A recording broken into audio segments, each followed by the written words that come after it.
মধ্যপ্রাচ্যের রণক্ষেত্রে দৃশ্যপট বদলে যাচ্ছে দ্রুত। ডোনাল্ড ট্রাম্পের দম্ভ আর পেন্টাগনের হুমকি সবই এখন যেন ইরানি ক্ষেপণাস্ত্রের নিচে ধূলিসাৎ। যে ট্রাম্প দাবি করেছিলেন ইরানের আকাশ প্রতিরক্ষা ব্যবস্থা সম্পূর্ণ ধ্বংস করা হয়েছে, গত শুক্রবারের ঘটনা সেই দাবিকে ইতিহাসের এক বড় তামাশায় পরিণত করেছে। নমরুদের ডেরায় এখন চলছে ইরানি অ্যাকশন। একদিনেই দুটি মার্কিন যুদ্ধবিমান ভূপাতিত। সেই সাথে পেন্টাগন স্বীকার করতে বাধ্য হয়েছে ইরান যুদ্ধে তাদের ১৩ জন সেনা নিহত হয়েছে।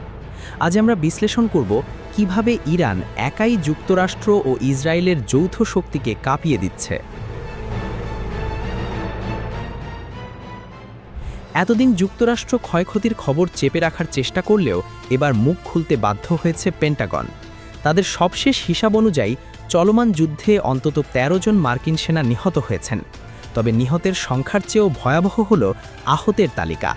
৩৬৫ জন মার্কিন সেনা এখন হাসপাতালে কাতরাচ্ছেন। পেন্টাগনের ডাটা বলছে এর মধ্যে সেনাবাহিনীর ২৪৭ জন, নৌবাহিনীর ৬৩ জন এবং বিমান বাহিনীর ৩৬ জন সদস্য রয়েছেন। এমনকি দুর্ধর্ষ মেরিন সেনার ১৯ জনও এই তালিকায় আছেন। কিন্তু প্রশ্ন উঠছে, আসল সংখ্যাটা কি আরও বেশি? কারণ শুক্রবার যে দুটি বিমান বিধ্বস্ত হয়েছে তাদের ক্রুবের ভাগ্য এখনও স্পষ্ট নয়। শুক্রবারটি ছিল মার্কিন বিমান বাহিনীর জন্য একটি কালো দিন। ইরানের মধ্যাঞ্চলে প্রথমে বিধ্বস্ত হয় শক্তিশালী F-15E মডেলের একটি যুদ্ধবিমান। এখানেই শেষ নয়, সেই বিমানের পাইলটকে উদ্ধার করতে আসা A-10 ওয়ার্থহগ বিমানটিকেও টার্গেট করে ইরান।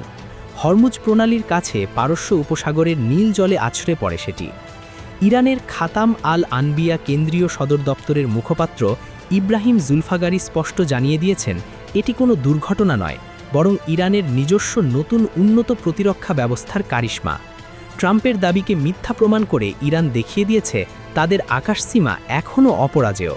এমনকি উদ্ধারকারী হেলিকপ্টারগুলো ইরানি ক্ষুদ্রাস্ত্রের হামলা থেকে রেহাই পায়নি। ওয়াশিংটন যখন আকাশে মার খাচ্ছে, তখন তাদের দোসর তেলবিব কাঁপছে মাটির নিচের বাংকারে। ওয়াশিংটন ও তেলাবিবের যৌথ আগ্রাসনের ৩৫তম দিনে মধ্য ইসরায়েলে ক্ষেপণাস্ত্রের ঝড় তুলেছে তেহরান। গত শুক্রবার রাতে ইরানের ব্যালিস্টিক মিসাইল সরাসরি আঘাত হেনেছে বেনি ব্রাক এলাকায়। ইসরায়েলি মিডিয়া ওয়ালা নিউজ এজেন্সি স্বীকার করেছে ক্ষেপণাস্ত্রের আঘাতে ১৭টিরও বেশি স্থানে ধ্বংসাবশেষ পড়েছে। পুরো এলাকা বিদ্যুৎহীন হয়ে অন্ধকারে ডুবে গেছে। তেল আবিব থেকে রামাদগান সবখানেই এখন শুধু ধ্বংসস্তূপ আর ধোঁয়ার কুণ্ডলী। নেগেভ মরুভূমির শিল্পাঞ্চলেও এখন জ্বলছে প্রতিশোধের আগুন। এত কিছুর পরও প্রেসিডেন্ট ট্রাম্প লোক দেখানো সাহসিকতা দেখাচ্ছেন। এনবিসি নিউজকে দেওয়া সাক্ষাৎকারে তিনি বলছেন, বিমান ভূপাতিত হওয়া কোনো বড় বিষয় নয়, কারণ এটা যুদ্ধ। কিন্তু বিশ্লেষকরা বলছেন ভিন্ন কথা। মার্কিন জনগণের ট্যাক্সের টাকায় তৈরি কোটি কোটি ডলারের যুদ্ধবিমান যখন ইরানি প্রযুক্তির কাছে খেলনার মতো ভেঙে পড়ে, তখন তা কেবল পরাজয় নয়, বরং লজ্জারও। নমরুদের এই আধুনিক ডেরায় ইরানি অ্যাকশন যে কেবল শুরু, তা এখন স্পষ্ট।